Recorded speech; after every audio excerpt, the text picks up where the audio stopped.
സ്വകാര്യ ഭൂവിൽ സഞ്ചരിച്ചിട്ടുണ്ടോ? ആധ്യാത്മിക സാധനയെ മറ്റുള്ളവരെ ചെയ്യുന്ന ആളുകളിൽ നിന്ന് ശാന്തി, സൗമനസ്യം, തൃഷ്ണാരാഹിത്യം, വിരാഗത മുതലായ വികാരങ്ങൾ കാണുന്നതിനേക്കാൾ കൂടുതൽ പെട്ടെന്ന് ചില ആളുകളിൽ ഇവയൊക്കെ കാണാനിടയാകുമ്പോൾ നാമും അവരും സഞ്ചരിക്കുന്ന അന്തരീക്ഷത്തിൽ നാം ഒന്നും അറിയാതെ അവരുടെയോ ഏതോ സാധനയുടെ ഫലമായിരിക്കുമോ അവർ പെട്ടെന്ന് ആരോരും അറിയാതെ ഇത്തരം രംഗങ്ങളിലേക്ക് വരുന്നതും എല്ലാവരും അറിയെ ആധ്യാത്മിക സാധനകൾ ചെയ്ത് ആധ്യാത്മിക അന്തരീക്ഷത്തിലാണ് നാം ജീവിക്കുന്നതെന്ന് ചുറ്റുപാടുകളെ ബോധ്യപ്പെടുത്തി ജീവിക്കുമ്പോഴും നാം എത്താതിരിക്കുന്നത്. സാധനാ സമ്പ്രദായങ്ങൾക്ക് ഒരു പരസ്യ വിപണിയിലുള്ള ഫലത്തെക്കാളേറെ അതീവ വിഗൂഢതയിൽ കൂടുതൽ ഫലം കിട്ടുമെന്നുണ്ടോ? സ്ഥൂലമായ വാസനകൾ ഉണ്ടാകുന്നതിന് മുമ്പുള്ള ഒരു സ്ഥൂല താതാത്മ്യത്തിൽ മാത്രമാണോ നമ്മുടെ സാധനകൾ തട്ടിക്കഴിക്കുന്നത്? വിഷയേന്ദ്രിയ വ്യാപാരം ആ സ്ഥൂല സാധന സമ്പ്രദായങ്ങളെ അതിക്രമിക്കുമാറ് സൂക്ഷ്മ ശരീരത്തെയും കാരണ ശരീരത്തെയും അതിക്രമിച്ചു നിൽക്കുന്നുണ്ടാകുമോ? ഇത്ര ഒട്ടേറെ ചോദ്യങ്ങൾ തുടർന്നുണ്ട്. കുറെ എണ്ണം നിരത്തിയപ്പോൾ നിങ്ങൾക്ക് എന്ത് തോന്നുന്നു അറിഞ്ഞിട്ട് ബാക്കി നിരത്താം എന്ന് വിചാരിച്ചാൽ 3 ശരീരങ്ങളിലാണ് നാം വർത്തിക്കുന്നത്. ഭൗതികമായ വിഷയ വ്യാപാരങ്ങൾ 3 ശരീരങ്ങളിലേക്കും വ്യാപിച്ചു നിൽക്കുമ്പോൾ കാരണ ശരീരത്തിൽ നിന്നുണ്ടാകുന്ന വിഷയ വ്യാപാര വാസനകളൊന്നും തന്നെ നമ്മുടെ ബോധതലത്തെ കാത്തു നിൽക്കാതെ അബോധപൂർവം നമ്മെ നയിക്കുന്നതാണ്. എങ്കിലും എന്ത് അങ്ങനെ ചെയ്തതെന്ന് ഒരിക്കലും പറയാനാവാത്ത വിധം അബോധ പ്രക്രിയയിൽ ചെയ്യുന്ന കർമ്മങ്ങളാണ് എന്റെയും നിങ്ങളുടെയും കർമ്മങ്ങളിൽ ഏറിയ കൂടും. ശരിയാണ്. ഉറങ്ങാൻ കിടക്കുന്ന ഒരുവൻ അർത്ഥബോധാവസ്ഥയിൽ ഉറങ്ങുമ്പോൾ പോലും ഒരു കൊതുക് വന്നിരുന്നാൽ അവന്റെ കൈ അവനെ അറിയാതെ തല്ലും. 12 കൊല്ലത്തെ ആധ്യാത്മിക സാധനകൾ ചെയ്ത് കഴിഞ്ഞിട്ടും എന്റെ കൈ ഞാനറിയാതൊന്ന് കൂപ്പാൻ മറ്റുള്ളവരെ കാണുമ്പോൾ, പരിചയമാകാതിരിക്കുമ്പോൾ എന്റെ സ്ഥൂല ശരീരത്തിനപ്പുറത്തേക്ക് 12 കൊല്ലത്തെ സാധനയും കടന്നു ചെന്നില്ലെന്നല്ലേ? ശരിപിടിയില്ല. 12 കൊല്ലമായി ആധ്യാത്മിക സാധനയിൽ നിരന്തരമായി നിൽക്കുന്നു ഞാനെന്ന് ലോകരെ ബോധ്യപ്പെടുത്തുമ്പോഴും എന്റെ കരണേന്ദ്രിയ കളയപരങ്ങളിൽ ഒന്നിലേക്ക് പോലും എന്റെ ആധ്യാത്മിക സാധനയുടെ ഒരു പരിപ്രേക്ഷ്യവും എത്തിക്കുവാൻ കഴിയാതെ ഞാൻ നിലകൊള്ളുമ്പോഴും ഞാൻ അർദ്ധബോധാവസ്ഥയിൽ പകലൊരു ബെഞ്ചിൽ കിടന്നുറങ്ങുമ്പോൾ എന്റെ ദേഹത്ത് വന്നിരിക്കുന്ന ഒരു ഉറുമ്പിനെയോ ഒരു ഈച്ചയെയോ കൊല്ലാൻ ഹിംസാത്മകമായി യാതൊരു ബോധപ്രക്രിയയുടെയും പരിലാളന എനിക്ക് വേണ്ടാതെ അടിക്കാൻ എനിക്ക് എളുപ്പത്തിൽ കഴിയും. എന്റെ ഉദാഹരണം കഴിച്ചില്ല. പ്രായോഗികം എന്ന് പറഞ്ഞ് എനിക്ക് മനസ്സിലായില്ല. ഞാൻ കരുണ കാണിക്കുന്ന കാര്യം പറഞ്ഞില്ല, കൊതുകിനെ കൊല്ലുന്നത് തെറ്റാണെന്ന് പറഞ്ഞില്ല, ഞാൻ പറഞ്ഞ ആശയമേ നിങ്ങൾക്കും ഞാൻ വേദന സഹിക്കുന്ന കാര്യവും പറഞ്ഞു. എന്റെ ചർച്ചയിൽ അവിടെ കൊതുകു വീഴ്ചയൊന്നുമില്ല. നിങ്ങളുടെ ലൗകിക ജീവിത വ്യാപാരം നിങ്ങളുടെ ബോധ പ്രക്രിയയ്ക്കും അപ്പുറം അബോധ പ്രക്രിയയിൽ എത്തിക്കഴിഞ്ഞിരിക്കുന്നു. നിങ്ങളൊരു വഴിയരികിൽ നിൽക്കുമ്പോൾ ഒരു ഹോട്ടലിലിരിക്കുന്ന പരിപ്പുവട ഹോട്ടലിലെ അലമാരിയിൽ ഇരിക്കുമ്പോഴും വായിൽ വെള്ളമൂറുന്നത് മുതൽ ആമാശയത്തിൽ ദഹനരസം ഉണ്ടാകുന്നത് വരെ അബോധമായി നടക്കാൻ പാകത്തിന് നിങ്ങളുടെ ആഹാര വ്യവസ്ഥ ഭംഗിയായിരിക്കുന്നു, സജീവമായിരിക്കുന്നു. നിങ്ങൾ കാമിച്ച പുരുഷൻ സ്ത്രീയെയും സ്ത്രീ പുരുഷനെയും കാണുമ്പോൾ കാമനയുടെ തലങ്ങളിലുള്ള എല്ലാ സ്രവങ്ങളും നിങ്ങളിൽ ഉത്പാദിപ്പിക്കപ്പെടുന്നു. നിങ്ങളോട് ചോദിക്കാതെ നിങ്ങളുടെ 12-15 കൊല്ലത്തെ ആധ്യാത്മിക ഭാവത്തിന്റെ ഭാവതലങ്ങളൊന്നും നിങ്ങളുടെ കരണേന്ദ്രിയ കളയബലങ്ങളിൽ ഉണർത്താൻ ഇനിയും പര്യാപ്തമാകാതിരിക്കുന്നു. ഇതാണ് എന്റെ ചർച്ച. അല്ലാതെ കൊതുകോ വടയോ ഒന്നുമല്ല. അത് സ്ഥൂല ശരീരത്തിന്റെ മേച്ചിൽപ്പുറങ്ങൾക്കപ്പുറത്തേക്ക് കടക്കുന്നില്ലായിരുന്നു.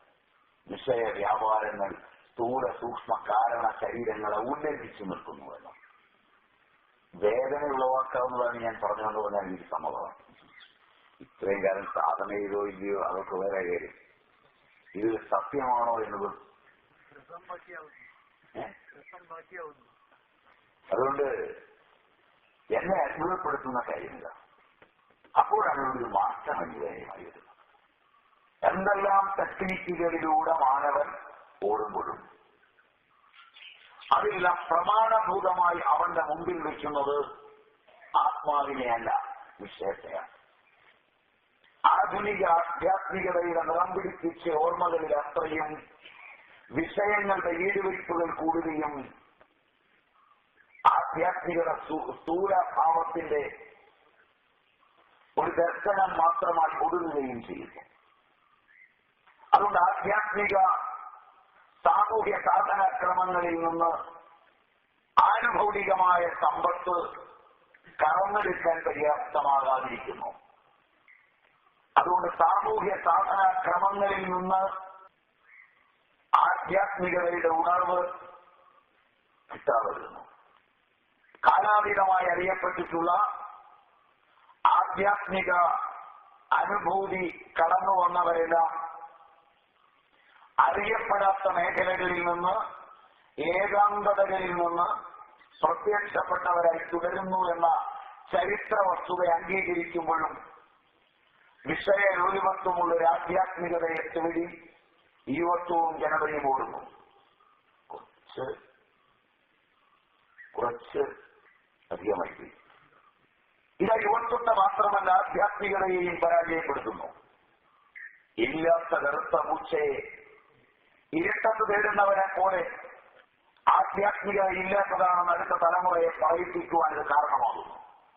ശരിയല്ലെങ്കിൽ പറയാം, ഇതൊരു ദുസ്തുതിയാണ്. അത് സ്റ്റെപ്പല്ല.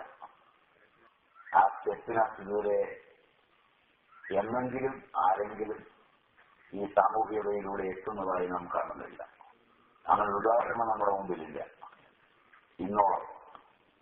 മനുഷ്യ ഉള്ളുകൾ ഉണ്ട് തരുന്നുണ്ട്. അതുകൊണ്ട് ഇതെല്ലാം മനസ്സിലാക്കി കഴിഞ്ഞിട്ട് വേണം ആധ്യാത്മിക നവമണ്ഡലത്തിലൂടെ സഞ്ചരിക്കാൻ. ക്യാപിറ്റലിസ്റ്റ് ഇക്കണോമിയിലേക്ക് നേരിട്ട് ക്യാപിറ്റലിസത്തിലൂടെ പോകുന്നത് രസകരമായ അനുഭവമാണ്. ക്യാപിറ്റലിസം തകർത്തെറിയാനുള്ള ദർശനത്തിലൂടെ കുഴികൊട്ടിയും തോരണം കെട്ടിയും വളർന്ന് പഴയ ക്യാപിറ്റലിസത്തിൽ തന്നെ എത്തുന്നത് നീക്കമാണ്. ഇന്ത്യൻ കമ്മ്യൂണിസത്തിന്റെ ഈ അപജയം പോലെ ഇന്ത്യൻ ആധ്യാത്മികതയുടെ ഒരു അപജയമാണ്. ഉദാഹരണം നമുക്ക് മനസ്സിലായോ എന്ന് എനിക്കറിയില്ല. രണ്ടും ഉള്ളവർ ഇടയ്ക്കിരിപ്പുണ്ടാവും. നേരിട്ട് മുതലാളിത്തത്തിലേക്കുള്ള യാത്ര അറിഞ്ഞുകൊണ്ടുള്ള യാത്രയാണ്. അതിനതിന്റെ സുഖങ്ങളുണ്ട്. മറ്റൊരു സ്വർഗത്തെ കാംക്ഷിച്ച് അതിനെ മുഴുവൻ ഉടച്ചു വാർക്കുവാൻ തീരുമാനിച്ചു പോയി ബഹുദൂരം യാത്ര ചെയ്ത് പ്രഭാത കട്ടകുട്ടി പ്രമാണത്തിൽ മനസ്സിലായില്ല. രാമനൊരു പ്രമാണമുണ്ട്. എത്തിയത് അവിടെ തന്നെ ആകുമ്പോൾ വിശ്രമമുണ്ട്. ചെക്ക് പോസ്റ്റിൽ വണ്ടി പിടിക്കുമെന്നുള്ളത് കൊണ്ട് ഒരു വണ്ടിക്കാരൻ വഴിമാറി ഓടുക.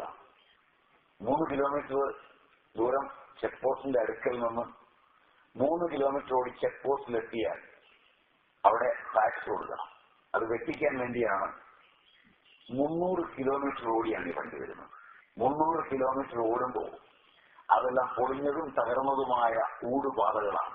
പലയിടത്തും വളരെ വിഷമിച്ച് ഊടുപാതയിൽ കയറി വിഷമിച്ച് വണ്ടി കറങ്ങി വന്ന് ചെക്ക് പോസ്റ്റിന് ഇപ്പുറത്ത് വെച്ച് ടയർ പഞ്ചറാവുക. നോക്കുമ്പോൾ ഈ 300 കിലോമീറ്റർ ഓടിയതും ടയർ ഈ ഓട്ടം കാരണം പഞ്ചറായതും അത് കഴിഞ്ഞ് വന്നു നിൽക്കുന്നത് ചെക്ക് പോസ്റ്റിന്റെ മുമ്പിലായിരിക്കുമ്പോൾ പണം അവിടെ സെക്കൻഡിയും വരുമ്പോൾ മറ്റവൻ ആകെ ഉള്ള പണം കെട്ടി തിരിച്ചു പോവുകയില്ലേ. ഇതിന് പ്രഭാത കട്ട കുട്ടി പ്രമാണം എന്ന് പറയും സംസ്കൃതത്തില്. രാത്രി മുഴുവൻ ഉറക്കളച്ച് ഓടിച്ച് നേരം പുലർന്നപ്പോഴാ ചെക്ക് പോസ്റ്റിന്റെ വാദക്കളിക്കുന്നത്. മനസ്സിലായില്ല. കൂട്ടത്തിൽ വന്നവൻ കാശും കൊടുത്ത് നേരത്തെ സ്ഥലത്തെത്തി അവൻ വണ്ടിയിലുണ്ടായിരുന്ന സാധനം കച്ചവടവും ചെയ്ത് വീട്ടില്. ഇത് രാത്രി ഉറക്കളച്ചത് മിച്ചം, വണ്ടിയുടെ ടയർ പഞ്ചറായത് മിച്ചം. ഊടുപാതയിൽ മുഴുവൻ ഓടി വേറെ ടയർ ഉണ്ടാക്കിയത് മിച്ചം. അവസാനം ഈ പണം മുഴുവൻ കൊടുക്കേണ്ടി വന്നു വിളിച്ചു. 4 അണയുടെ വിഷയങ്ങൾ അനുഭവിക്കാൻ അറിവില്ലായ്മയിലൂടെ നേരിട്ട് ആ വിഷയത്തിലേക്ക് പോകുന്നത് പരമാനന്ദ സുഖമാണ്. മനസ്സിലായില്ല? വിഷയലോകം ഏതായിരുന്നാലും ഈ പ്രപഞ്ചത്തിലെ ശബ്ദവും സ്പർശവും രൂപവും രസവും ഗന്ധവും അടങ്ങുന്ന പഞ്ചേന്ദ്രിയ വിഷയങ്ങൾ ഏതിലേക്കും നേരിട്ട് കേൾച്ചെന്ന് അവയെ നേരിട്ട് അനുഭവിച്ച് ആസ്വദിച്ച് മടങ്ങുന്നത് രസകരമാണ്. വിഷയങ്ങൾക്ക് അതീതമായ ലോകത്തെ സ്വപ്നം കാണിച്ച് വിഷയ വ്യാപാരമില്ലാത്ത ലോകങ്ങളിലൂടെ സഞ്ചരിക്കുന്നു എന്ന് വ്യാമോഹിച്ച് വിഷയാതീതമായ സ്വർഗീയ സുഖത്തെ പ്രതീക്ഷിച്ച് സഞ്ചരിച്ച അവസാനം ഈ ഊടുപാതകളെല്ലാം താണ്ടി നിസ്സാരമായ വിഷയം മാത്രമാണ് ഇവിടെയും കിട്ടുന്നതെങ്കിൽ ഈ യാത്ര വൈജ്ഞാനിക യാത്രയല്ല. ഇത് ആധ്യാത്മികതയുടെ അസംബന്ധമാണ്. ഞാൻ അറിയുന്നിടത്തോളം എല്ലാ ടെക്നിക്കുകളും പ്രമാണഭൂതമായ വിഷയങ്ങളെ വച്ച് വിഷയെ സഞ്ചരിപ്പിച്ച് വിഷയമില്ല എന്ന് തെറ്റിദ്ധരിപ്പിക്കുന്നതാണ്. ഒടുവിൽ ബഹുദൂരം സഞ്ചരിച്ചു കഴിയുമ്പോൾ വിഷയം അനുഭവിക്കുന്നില്ല എന്നൊരു വ്യാഖ്യാനത്തിൽ വിഷയം അനുഭവിക്കുക. ഈ വ്യാഖ്യാനം ആദ്യം അനുഭവിക്കുമ്പോഴും എടുത്താൽ മതിയായിരുന്നു, ഇത്രയും സഞ്ചരിക്കാതിരിക്കുക. അതുകൊണ്ടാണ് പറഞ്ഞത് ഏതെങ്കിലും വിഷയേന്ദ്രിയ വ്യാപാരം എന്നതിനപ്പുറം വിഷയേന്ദ്രിയ വ്യാപാരത്തിൽ സ്ഥൂലവും സൂക്ഷ്മവും കാരണവുമായ തലങ്ങളിൽ വിഷയം വ്യാപിച്ചു നിൽക്കുന്നത് പോലെ സംവത്സരങ്ങളോളമുള്ള ആധ്യാത്മിക സാധനകൾ വ്യാപിച്ചു നിൽക്കുന്നുണ്ടോ? സാധനാക്രമങ്ങളിൽ വിഷയത്തെ ഉള്ളിലാക്കുകയും സാധനയെ സ്ഥൂലമായി പുറത്തു നിർത്തുകയും തന്നെയാണോ നാം ഇന്നും ചെയ്തുകൊണ്ടിരിക്കുന്നത്? സാധനാക്രമങ്ങളും അനുഷ്ഠാന സമ്പ്രദായങ്ങളും വിഷയ വ്യാപാരത്തോടുള്ള നമ്മുടെ ഇച്ഛയെ കൂടുതൽ വ്യാപിപ്പിച്ചിട്ടുണ്ടാവുമോ? നമ്മുടെ അസൂയയ്ക്കും കുശുമ്പിനും കാർക്കശ്യത്തിനും പരദൂഷണാദികൾക്കും മുമ്പത്തേക്കാൾ അടുക്കും ചിട്ടയുമുള്ള ഒരു ശാസ്ത്രീയ അടിത്തറ ഉണ്ടാക്കി കൊടുക്കുകയാണോ ഈ ആധ്യാത്മിക സാധനകൾ ചെയ്തത്? അതല്ല അവയെ ഉന്മൂലനം ചെയ്യുകയാണോ? ഇവിടെയാണ് സ്ഥൂല ശരീര താതാത്മ്യത്തിന്റെയും സൂക്ഷ്മ ശരീര താതാത്മ്യത്തിന്റെയും കാരണശരീര താതാത്മ്യത്തിന്റെയും 3 രംഗവേദികളുള്ളത്. ഒരു പ്രാവശ്യം കഴിച്ച കിഴങ്ങിന് മധുരമോ ചവർപ്പോ കയ്പോ എന്നത് മസ്തിഷ്കത്തിൽ രേഖപ്പെടുത്തുന്ന മാത്രയിൽ ഒരു പ്രാവശ്യം ഉച്ചരിക്കുന്ന നാമത്തിന്റെ അംഗാംഗിയായ രസങ്ങൾ മസ്തിഷ്കത്തിൽ രേഖപ്പെടുത്തുന്നുണ്ടാവുമോ? സാധകൻ ആദ്യം ആലോചിക്കേണ്ടതാണ്.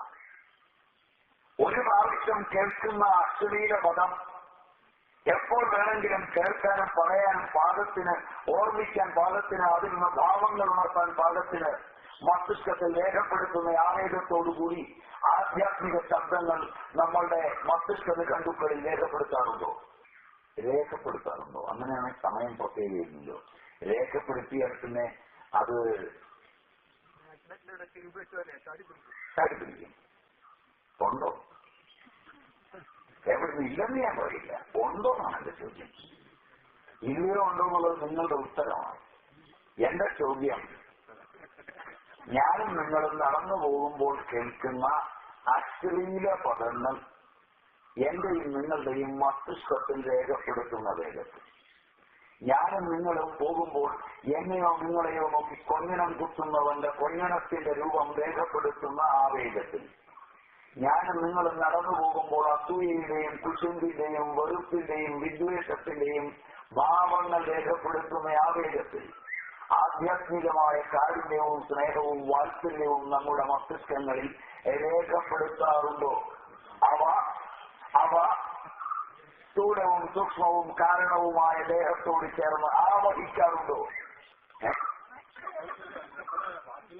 നോ.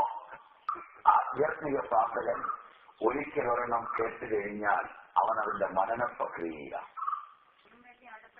വാസനാ മാലിന്യങ്ങൾ കഴുകിക്കളയുക എന്നുള്ളത് സുസാധ്യമേയല്ല. വാസന എന്ന് പറയുന്നത് ഏതോ ഒരിക്കൽ കേട്ട ശബ്ദം, ഏതോ ഒരിക്കൽ കണ്ട രൂപം, ഏതോ ഒരിക്കൽ കണ്ട മറ്റ് കാര്യങ്ങൾ. അപ്പോൾ ശബ്ദ, സ്പർശ, രൂപ, രസ, ഗന്ധാദികളാണ് ബാഹ്യ വിഷയത്തോട് ബന്ധപ്പെടാനുള്ള എന്റെ കരണകലവികൾ എന്നുള്ളത് ഇരിക്കെ, അങ്ങനെ എന്റെ ഇന്ദ്രിയങ്ങൾ അവയോട് ബന്ധപ്പെട്ടപ്പോൾ ഒന്നേ ബന്ധപ്പെടുന്നുള്ളൂ എങ്കിൽ അവ വാസനകളാകുന്നില്ല. അവിടെ കണ്ട് അവിടെ തീരുന്നു. അത് കണ്ട് അതിനെ മനനം ചെയ്ത് കഴിയുമ്പോൾ, ഞാൻ കഴിച്ച ആഹാരങ്ങൾ മനനപൂർവം കഴിക്കുമ്പോൾ, ഞാൻ കഴിക്കുന്ന ആഹാരം മനനപൂർവം കഴിക്കുമ്പോൾ, ഞാൻ കാണുന്ന കാഴ്ചകൾ മനനപൂർവം കാണുമ്പോൾ, ഞാൻ കേട്ട ശബ്ദങ്ങൾ മനനപൂർവം കേൾക്കുമ്പോൾ, എപ്രകാരമാണോ ശ്രവണവും മനനവും നിധിധ്യാസനവുമായി രൂപാന്തരപ്പെടുന്നത്, അതുപോലെ ആ കേട്ട ശബ്ദവും കണ്ട രൂപവും സ്പർശിച്ച സ്പർശനത്തിന്റെയും മണത്തതിന്റെയും ഭാവഹാവാദികൾ അതിനെ കൂടുതൽ മനനത്തോടുകൂടി ചെയ്തപ്പോഴാണ് അതിന്റെ സ്ഥൂല ശരീരത്തിനപ്പുറം സൂക്ഷ്മ ശരീരത്തിൽ അഭ്യസിച്ച് എന്റെ ഉപബോധ പ്രക്രിയയിൽ കിടക്കുന്നത്. എപ്പോഴെല്ലാം ആവശ്യം വരുന്നോ അപ്പോഴെല്ലാം ഉത്ബുദ്ധമാകുന്ന തരത്തിൽ ഞാനൊരു കിഴങ്ങ് കഴിക്കുന്ന വേളയിൽ ആ കിഴങ്ങിന്റെ രുചിയും ഗുണവും മണവും മനനം ചെയ്തിട്ടുണ്ടെങ്കിൽ അതിന്റെ മസ്തിഷ്കത്തിൽ രേഖപ്പെടുത്തുകയും പിന്നീട് അതേ സാദൃശ്യമുള്ള ഏത് കിഴങ്ങ് കാണുമ്പോഴും അതിന്റെ സാധ്യതയെക്കുറിച്ച് പറയുവാൻ തക്കവണ്ണം എന്റെ അറിവായി അത് തീരുകയും ചെയ്യുന്നത് എന്റെ സൂക്ഷ്മ ശരീരത്തിലാണ്. അത് വീണ്ടും എന്റെ ബോധപ്രക്രിയയുടെ വാസനകൾ അനുദ്ബുദ്ധങ്ങളാകുമ്പോൾ അത് ചെന്ന് പതിക്കുന്നത് എന്റെ സുഷുപ്തി ശരീരത്തിലാണ്, കാരണ ശരീരത്തിലാണ്. അതിന് എന്റെ ബോധപ്രക്രിയയിലേക്ക് പോലും വരാതെ എന്നെ ഞാനറിയാതെ അങ്ങോട്ട് കൊണ്ടുപോകുന്നതാണ്. മൃഗങ്ങൾക്ക് ആഹാര, വിഹാര, മൈഥുന, നിദ്രാവാസനകൾ സ്ഥൂല സൂക്ഷ്മ കാരണ ശരീരങ്ങളിൽ കാലാനുഗതമായി മാത്രമേ രേഖപ്പെടുത്തുന്നുള്ളൂ. ഒന്ന് കുറെ തിന്നു കഴിഞ്ഞാൽ മര്യാദയ്ക്ക് പശു കിടന്നോളും. പിന്നെ നിങ്ങൾ എന്തുകൊണ്ട് ഇട്ടു കൊടുത്താലും അത് തിന്നില്ല. മനസ്സിലായില്ല? ഇനി അത് അയവിറക്കി കഴിയണം. വല്ല വാവ് എടുക്കുമ്പോൾ മാത്രമേ അതിന്റെ മസ്തിഷ്കത്തിൽ സൂക്ഷ്മ ശരീരത്തിൽ എണചേരൽ കയറ്റി വെച്ചിട്ടുള്ളൂ. മനസ്സിലായില്ല? അപ്പോൾ മാത്രമേ അതിന് വികാരങ്ങൾ ഉണ്ടാവൂ. ചുറ്റും നോക്കി കാണുന്ന കാര്യമാണ്. ശരിയല്ല? ആ മൃഗസഞ്ചയങ്ങളെക്കാൾ ഞാനല്ല പറഞ്ഞു, അതിന് ഉത്തരവാദിത്വം എനിക്കില്ല. നിങ്ങൾ പറഞ്ഞു കഴിഞ്ഞാൽ നിരക്ക് ഞാൻ നല്ല അംഗീകരിച്ചിരിക്കുന്നു. അല്ല കളിയുമ്പോൾ ആ മൃഗങ്ങളെക്കാൾ മോശമാണ്. അതുപോലെ ഞാനത് അംഗീകരിക്കില്ല എന്ന് നിങ്ങൾ പരാതി പറയണ്ട. അത് ഞാൻ അംഗീകരിച്ചിരിക്കുന്നു. അതുകൊണ്ട് ആ മൃഗസഞ്ചയങ്ങളിൽ വാസനാജാലങ്ങൾ ഒരു പ്രത്യേക കാലത്തേക്കോ പ്രത്യേക വിഷയത്തിലോ മാത്രം താൽക്കാലികമായി സൂക്ഷ്മ കാരണ ശരീരങ്ങളിൽ കയറിയിരിക്കുന്നുവെങ്കിൽ, കാലഭേദവും ദേശഭേദവുമില്ലാതെ വിഷയവ്യാപാരങ്ങൾ അത്രയും സൂക്ഷ്മ കാരണ ശരീരങ്ങളിൽ വാസനാമയങ്ങളായി ഉദ്ബുദ്ധങ്ങളും അനുദ്ബുദ്ധങ്ങളുമായി കയറി നിൽക്കുന്നതാണ് മാനവചേതന. ഇപ്പോൾ ഇങ്ങനെയല്ല. അന്ന് ഇത്രയേറെ വിഷയവാസനകളുടെ സാധ്യതകളിൽ ഒരു സമയത്തുണ്ടാകത്തക്ക വിധത്തിൽ ക്രമമായ ഒരടുക്കും ചിട്ടയുണ്ട്. അല്ല, യാതൊരു കൺട്രോളും ഇല്ല. അത് നാച്ചുറലായി വീട്ടിലൊരു അച്ഛനും അമ്മയും ജീവിക്കും. വീട്ടില് കൂട്ടുകുടുംബ വ്യവസ്ഥയ്ക്കുള്ളിൽ കഴിഞ്ഞിരുന്ന അന്ന് ഒരു രാമനും അയാളുടെ ഭാര്യയും അവരെക്കാൾ പ്രായം കുറഞ്ഞവർ ആ വീട്ടിലുണ്ട് എന്ന് കണ്ടാൽ അവരുടെ കാമകേളികൾ നിയന്ത്രിതങ്ങളായിരുന്നു. ബോധപൂർവം നിയന്ത്രിതങ്ങളായിരുന്നു. ആരും കൺട്രോൾ ചെയ്തല്ല, നാച്ചുറലായി. പാടില്ല. ഇതാ അവൻ കാണും, കൊച്ചുകുട്ടിയല്ലേ. നിങ്ങളുടെ കഴിഞ്ഞ തലമുറയിലെ അച്ഛനും അമ്മയും ഇളയ ആളുകൾ വീട്ടിലുള്ള സമയങ്ങളിൽ പ്രേമചേഷ്ടകളോ പ്രകടനങ്ങളോ കാണിച്ചില്ല. ഇത് കാണിക്കാതിരുന്നതുകൊണ്ട് അവർ വികാരങ്ങളെ സപ്രസ് ചെയ്തു എന്ന് പറഞ്ഞ് ഒരയൽവക്കംകാരന്റെയും പിച്ചു തുളയ്ക്കാൻ പോയില്ല. പച്ചയായ മലയാളത്തിൽ പറഞ്ഞാൽ നിങ്ങൾക്ക് ഇഷ്ടപ്പെടുന്നെങ്കിലും ഇത്രയധികം കുറ്റകൃത്യങ്ങൾ അവർ ചെയ്തിട്ടില്ല. ഇതിനെതിരെ പോയി ചോൾ മര്യാദയ്ക്ക് ചില സത്യങ്ങളെ അംഗീകരിച്ച് ജീവിച്ചവർ സ്ത്രീപീഡനങ്ങളിൽ പെട്ടില്ല. ബസ്സുകളിലും മറ്റ് തീർന്നു കഴിഞ്ഞിട്ട് സംശയം ചോദിച്ചു. ബസ്സുകളിലും മറ്റു വാഹനങ്ങളിലും സഞ്ചരിക്കുമ്പോൾ അച്ചടക്കത്തോടെ മാത്രമേ അവർ സഞ്ചരിച്ചിരുന്നുള്ളൂ.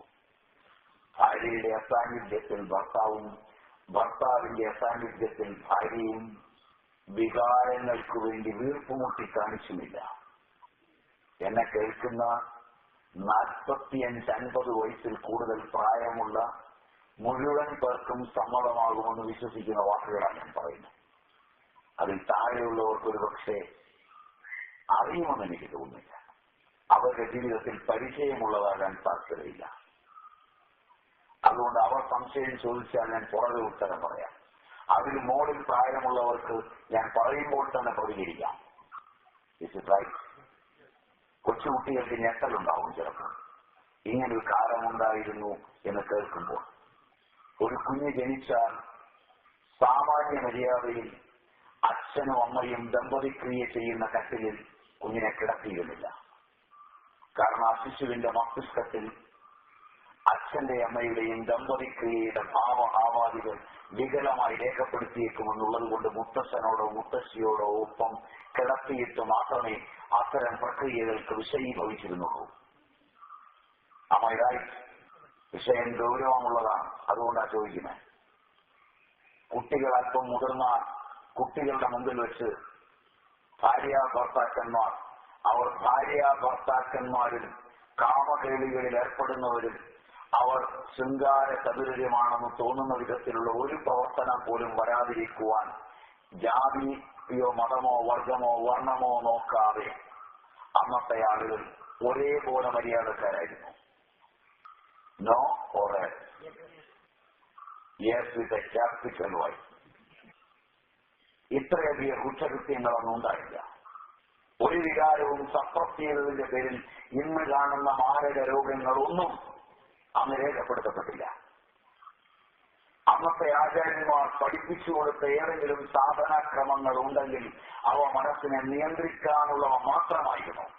അതിൽ നിന്നുണ്ടായ സന്താനങ്ങൾ വിദ്യാഭ്യാസത്തിൽ ഒരു നല്ല കാലമെന്ന് പറയാവുന്ന ഒരു 15-16 വയസ്സുവരെ വിഷയരോഗങ്ങളെക്കുറിച്ച് അധികം അറിയുന്നവരായിരുന്നില്ല. അവരുടെ നിഷ്കളങ്കത പ്രകൃതിയിലെ പല ജീവജാലങ്ങളോടും സത്യങ്ങളോടും അവരെന്ന പോലെ പ്രതികരിക്കാനും ഇടപെടുവാനും കാവ്യാത്മകമായൊരു മനസ്സുണ്ടാകുവാനും ആ കുട്ടികളെ അന്ന് സഹായിക്കുകയും ചെയ്തിരുന്നു. ഒഴുകുന്ന പുഴയോടും പെയ്ത് നിൽക്കുന്ന മഴയോടും വഴിയിൽ കിടക്കുന്ന ജലത്തോടും കുളിക്കടവിലെത്തുമ്പോൾ തുള്ളുന്ന മീനുകളോടും ഇലകളുടെ മർമരങ്ങളോടും പൂക്കളോടും കായ്കളോടും കനികളോടും അവർ സമരസപ്പെട്ടത് അവരെന്ന പോലായിരുന്നു. No or yes. കളിയും ചിരിയും ഉല്ലാസവുമായി യാത്രയുടെ കാലങ്ങളിൽ വലിയവരുടെ മസ്തിഷ്കങ്ങളെ ചിന്തിപ്പിക്കുന്ന കാര്യങ്ങളൊന്നും കുട്ടികളുടെ മസ്തിഷ്കങ്ങളെ ബാധിച്ചിരുന്നില്ല. ശരിയല്ല. ലാഘവത്തോടെ വഴിയിൽ കിടക്കുന്ന വെള്ളത്തിൽ ഇടത്തുകാൽ അമർത്തി വലത്തുകാലുകൊണ്ട് അടിച്ചു കൂട്ടുകാരന്റെ ദേഹത്തേക്ക് തെറിപ്പിക്കുമ്പോഴും അതിൽ സ്നേഹത്തിന്റെയും ചങ്ങാത്തത്തിന്റെയും ഭാവങ്ങളുണ്ടായിരുന്നു. അച്ഛൻ പുതുതായി വാങ്ങിത്തന്ന കല്ലുപെൻസിലൊടിച്ച് എഴുതാൻ കല്ലുപെൻസിലില്ലാത്തവന് ഒരു മുറി കൊടുത്ത് എഴുതിപ്പിക്കുമ്പോൾ ഉണ്ടായിരുന്ന ചാരുത പൂർണ്ണമായിരുന്നു.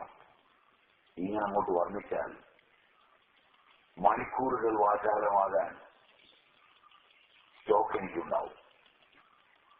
അതിലൊന്നുപോലും എതിർക്കാൻ നിങ്ങൾക്ക് ത്രാണിയും ഉണ്ടാവില്ല. ഓക്കെ, അത് കുട്ടികൾ ചെയ്തിരുന്നു. പല കവിതകളും മുതിർന്നവർ വായിക്കുന്നൊക്കെ ഒളിച്ചൊക്കെ വായിച്ചിരുന്നു. അതും ശരിയാണ്. ആ കാലഘട്ടത്തിന് കുട്ടികൾ ഏതാണ്ട് ഒരു 15-16 വയസ്സെത്തുന്നത് വരെ അറിഞ്ഞിരുന്നില്ല സ്ത്രീ പുരുഷ ബന്ധത്തിൽ നിന്നാണ് അടുത്ത സന്താനം ഉണ്ടാകുന്നത്. ശരിയാണ്. അന്നൊരു സംസ്കാരം ഉണ്ടായിരുന്നു. അന്ന് അച്ഛനും അമ്മയൊക്കെ കുട്ടികളുണ്ടാകുന്നതിനെ പറ്റി ചോദിച്ചാൽ ദൈവം കൊണ്ട് തന്നാൽ നമുക്ക് അറിയാം. ഞാൻ എങ്ങനെയാണ് ഉണ്ടായത്? അത് ദൈവം തന്നവിടാ. ഇതൊന്നും പറയില്ല, അത് ദൈവം തന്നതാണ്. പിന്നെ അത് കുട്ടി നിർത്തണമാണ്. പല ചോദ്യങ്ങളുടെ ഉത്തരം ദൈവത്തിലായിരിക്കുക. മഴ എങ്ങനെയാണ് അറിയുന്നത്? അത് ദൈവം മുകളിലുള്ള ഒഴിക്കുന്ന. അതിന് ശാസ്ത്രീയതൊന്നും ആ കുട്ടിക്കാലത്ത് അറിയണമെന്ന് വലിയ ആഗ്രഹമൊന്നും ഉണ്ടായിരുന്നില്ല. അത് കുട്ടിക്കാലത്ത് അറിയാത്തത് കൊണ്ട് പ്രായമായപ്പോൾ അറിഞ്ഞപ്പോൾ നല്ലപോലെ അറിയാൻ ഇടയാവുകയും ചെയ്തു.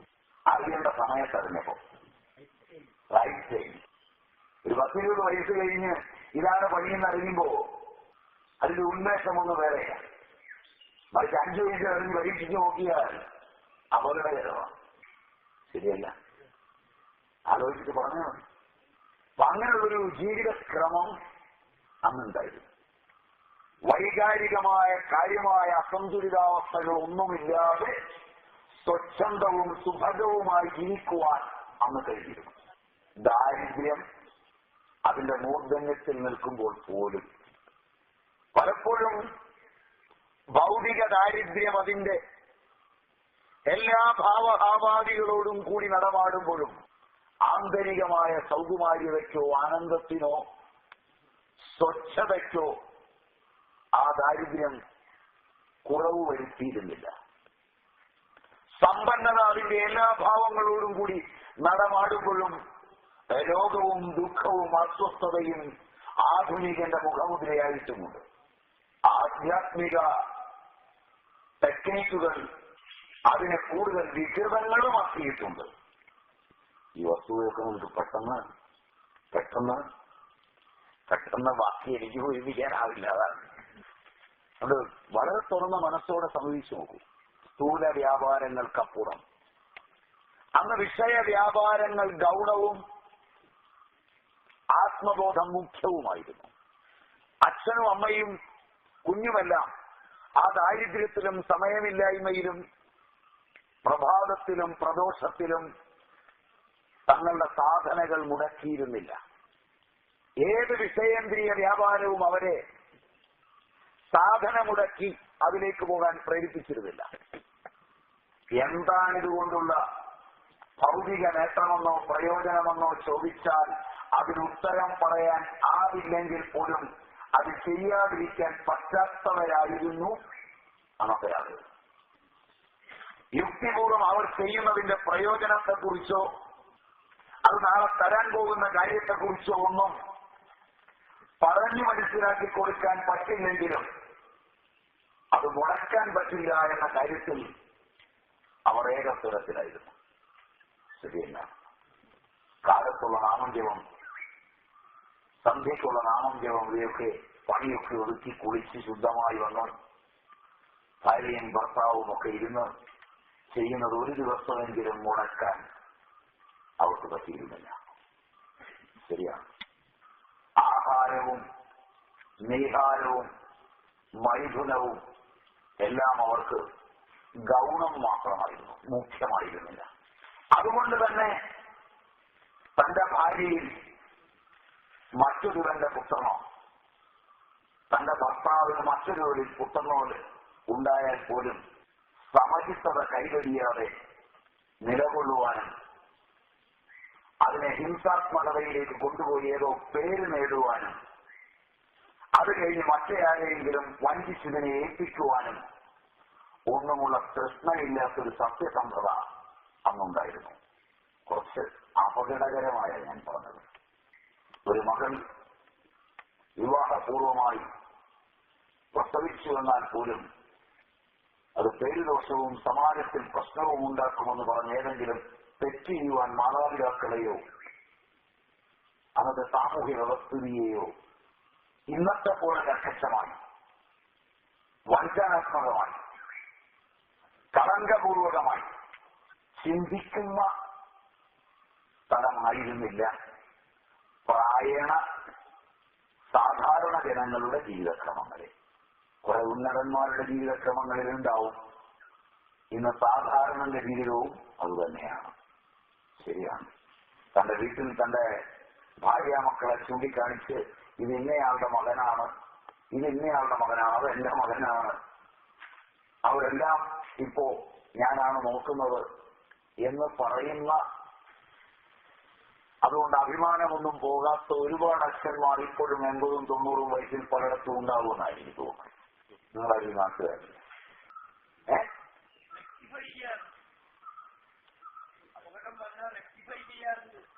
ഉണ്ട്. അതിനേക്കാൾ ഇങ്ങനൊരു കാലം ഉണ്ടായിരുന്നു എന്നായിരുന്നു കുറെ കൂടെ. ഇങ്ങനൊരു കാലം എന്ന് പറഞ്ഞാല് മക്കൾ പലരുടെയാണ് അതൊക്കെ അങ്ങനെ തന്നെ സമ്മതിച്ചുകൊണ്ട് അവരുടെ എല്ലാ കാര്യവും നോക്കി ജീവിക്കുന്ന ഒരു 10-15 ഉദാഹരണമെങ്കിലും പറയാൻ നിങ്ങളുടെയൊക്കെ തലച്ചോറുണ്ടാവും, നിങ്ങളുടെ പ്രായത്തിലുള്ളവരുടെ. അങ്ങനെ ഇനി എന്റെ കൂടെ ഞാൻ ഈ ചുറ്റുവട്ടത്തൊക്കെ കാണിച്ചില്ല, അത് ഇത്ര വലിയ പാടൊന്നും ഞാൻ കാണിച്ചില്ല. നിങ്ങൾ അയൽവക്കത്തൊക്കെ തന്നെ കാണിച്ചില്ല, അത് ഒരുപാട് ദൂരമൊന്നും പോകണ്ട. നിങ്ങൾക്ക് ഇനി പരിചയമില്ലെന്ന് പറയുന്നത് എനിക്ക് പരിചയമുണ്ട്. എത്ര ആർജവത്തോടെ, എത്ര സത്യസന്ധതയോടെ അങ്ങനെ പറയും ഇത് അദ്ദേഹത്തിന്റെ മകനാണ്, ഇന്നയാളുടെ മകനാണ്, അതിവിടെ തേങ്ങയിടാൻ വന്ന കാലത്തുള്ള, ഇത് കല്ലുകൊട്ടാൻ വന്ന കാലത്ത് ഉണ്ടായതാണ്, ഇവൻ അടുത്ത് ശാന്തിക്ക് വന്നപ്പോൾ അതിലുള്ള മകനാണ്. അവനിപ്പോഴും പൂജയിലും അതിലും ഒക്കെ താല്പര്യം. ശരിയല്ല? വളരെ ആഗ്രഹത്തോടെയാണ് പറഞ്ഞ് പരിചയപ്പെടുത്തുന്നത്. അല്ലാതെ നിങ്ങളുടെ കൂട്ട് മറ്റൊരാളെ അറിയുമ്പോഴേക്ക് ഏതാണ്ട് വലിയ മഹാപരാധം ചെയ്തു എന്ന വിചാരത്തിലൊന്നുമല്ല. ഈ അപരാധമൊക്കെ എല്ലാവരും ഒന്നും ചെയ്തുകൊണ്ടായിരിക്കണം. പക്ഷെ പുണ്യാണ് സത്യം നിങ്ങളുടേത് മാത്രമാണ്. നിങ്ങൾ വന്നുപോയെന്നേ ഉണ്ട്. ഈ ആധ്യാത്മികത എന്നുള്ളത് കുറച്ച് കടന്നുപോയിട്ടുണ്ടാവും.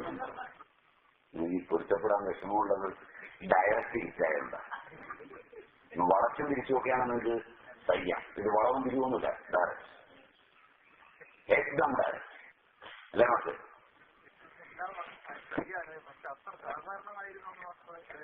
സാധാരണമായിരുന്നു എന്നുള്ള പദം ഞാൻ ഉപയോഗിച്ചില്ല. ഈ നിലകളെ അവരെ സത്യസന്ധതയോടെ നേരിടാൻ അവർക്ക് കഴിഞ്ഞിരുന്നുവെന്ന് ഞാൻ പദം ഉപയോഗിച്ചു. വഞ്ചനാത്മകത ഇന്നത്തെ പോലെ ഉണ്ടായിരുന്നില്ല എന്ന് ഞാൻ പറഞ്ഞുള്ളൂ. Exceptions are very few. അത് മാത്രമേ താരതമ്യം.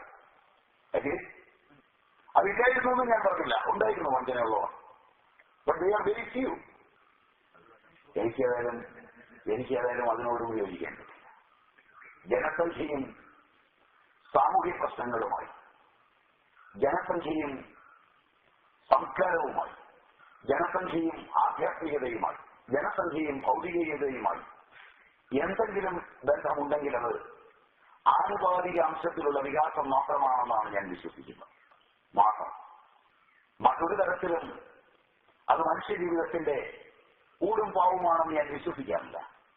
ഞാൻ പറഞ്ഞതിന്റെ സമ്മാന സബ്സ്റ്റൻസ് അവിടെ കിടക്കുക. അതിനാണ് നമ്മൾ ഈ ദൂരമെല്ലാം പോകുന്നത്.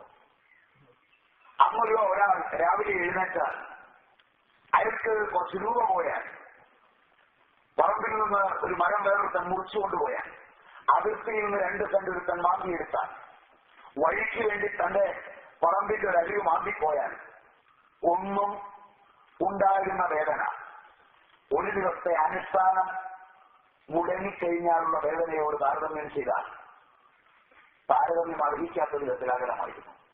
ഇതാണ് എന്റെ സ്ഥലം. ഇനി ഞാനൊരു ആശ്രമത്തിന്റെ മഠാധിപതിയായി, ദശമഠാധീശ്വരായി, 10 മഠങ്ങളുടെ അധീശൻ, ലോകമെമ്പാടും അറിയപ്പെടുന്നവനായി, ആധ്യാത്മികതയുടെ കാവൽ മഠനായി അറിയപ്പെടുമ്പോഴും എന്റെ ഒരു ദിവസത്തെ അനുഷ്ഠാനം തെറ്റിയാൽ, എന്റെ ഈശ്വരപരമായ കാര്യങ്ങളൊന്നും ചെയ്യാൻ പറ്റാതെ വന്നാൽ, എന്റെ ഓർമ്മയുടെ കലവികളിൽ നിന്ന് ആധ്യാത്മിക ശാസ്ത്രത്തിന്റെ, വേദാന്തത്തിന്റെ, യോഗശാസ്ത്രത്തിന്റെ പദങ്ങൾ വിസ്മൃതിയിലേക്കായിപ്പോയാൽ അവയൊന്നും എന്നെ വേദനിപ്പിക്കുമെന്ന് തോന്നില്ല. പരിചയക്കാരിൽ ഒരുത്തന്റെ പേര് പറയാൻ ഞാൻ മറന്നുപോയാൽ, എന്റെ സമ്പാദ്യത്തിന്റെ കണക്കുകൾ കൂട്ടുമ്പോൾ അതിലൊരെണ്ണം ഇപ്പോൾ ഓർമ്മിക്കാൻ കഴിയാതെ വന്നാൽ, എന്റെ 10 മഠങ്ങളുടെ സ്വത്തുവകകൾ കൂട്ടുമ്പോൾ അതിലേതെങ്കിലും ഒരു മൂല എനിക്കിപ്പോൾ ഓർമ്മയിൽ കിട്ടാതെ വന്നാൽ, 10 കൊല്ലം മുമ്പുള്ള അക്കൗണ്ട് സമർപ്പിച്ചതിലെ ലാഭനഷ്ടങ്ങളുടെ ഒരെണ്ണം 10 കൊല്ലം കഴിഞ്ഞ് ഇപ്പോഴത്തതുമായി താരതമ്യം ചെയ്യുമ്പോൾ എന്റെ മസ്തിഷ്കത്തിലേക്ക് ടാക്സ് കൂട്ടുമ്പോഴോ മറ്റോ കടന്നു വരാതിരുന്നാൽ, ചാർട്ടേഡ് അക്കൗണ്ടന്റുമായി ഞാൻ സംസാരിക്കുമ്പോൾ 3 കൊല്ലം മുമ്പെടുത്ത ഒരു പേപ്പർ ഇപ്പോൾ എനിക്ക് അത്ര കൃത്യമായി ഓർക്കാൻ കഴിയാതെ വന്നാൽ അതിലെനിക്ക് തോന്നുന്ന വേദന മറ്റതിലെനിക്ക് തോന്നാറില്ല. 100-200 ഏക്കർ കിടക്കുന്ന സ്ഥലങ്ങളുടെ മൂലയിൽ പുറമ്പോക്കിന് വീടും വെച്ചവൻ അതിന്റെ അരികിൽ നിന്ന് 10 സെന്റ് കവർന്നെടുത്താൽ അത് തിരിച്ചു പിടിക്കുന്നതിന് ഞാൻ കാണിക്കുന്ന ശുഷ്കാന്തി, അതിന് ഉദ്യോഗസ്ഥന്മാരെ ഞാൻ പോയി കാണുന്ന രീതി, നാട്ടുകാരെ കൂട്ടി അവനെ തല്ലാൻ ശ്രമിക്കുന്ന ശ്രമം, രാത്രിയിൽ അവന്റെ വീടിന് തീയിടാനുള്ള എന്റെ മുന്നേറ്റം, ഇത്രയും ആവേഗമൊന്നും നാമം തിരിക്കുന്നതിലോ യോഗശാസ്ത്രം പഠിക്കുന്നതിലോ എനിക്കുണ്ടാവാറില്ല. പക്ഷെ ഞാനാണ് ലോകത്തിലെ ഏറ്റവും വലിയ ആധ്യാത്മികവാദി. എന്റെ സ്ഥൂല ശരീരത്തിന്റെ വിഷയചിന്തനത്തിനപ്പുറത്തേക്ക് ആധ്യാത്മികത കടന്നു ചെല്ലാതിരിക്കുകയും എന്റെ സ്ഥൂല ശരീരത്തെ വിട്ട് സൂക്ഷ്മവും കാരണവുമായ ശരീരത്തിന്റെ ആവേഗങ്ങളിൽ മുഴുവൻ വിഷയലോകം കരവേർന്ന് തപ്പിക്കളിക്കുകയും ചെയ്യുമ്പോൾ എങ്ങനെയാണ് ഈ ടെക്നിക്കുകളും പിക്നിക്കുകളും ഒക്കെ എന്നെ ആധ്യാത്മികതയിലെത്തിക്കുക? ഇതൊക്കെ ചിന്തിച്ച് കഴിഞ്ഞിട്ട് പോരെ ജനിക്കാൻ. ഞാൻ നിങ്ങളോട് പോകരുതെന്നും പോകണമെന്നും ഒന്നും പറഞ്ഞിട്ടില്ല. ഞാനൊന്നും പറഞ്ഞില്ല. പണ്ടൊരു സ്ഥലത്ത് ഒരു സ്വാമി പ്രഭാഷണം നടത്തിക്കൊണ്ടിരിക്കുമ്പോൾ ചെറുപ്പക്കാരൻ എഴുന്നേറ്റ്. ഒരു 10-100 പേരിരിക്കുന്ന ഒരു ഹാളാണ്. സ്വാമി പറഞ്ഞു, ഭക്ഷണത്തിന് 3 ദോഷങ്ങളുണ്ട്.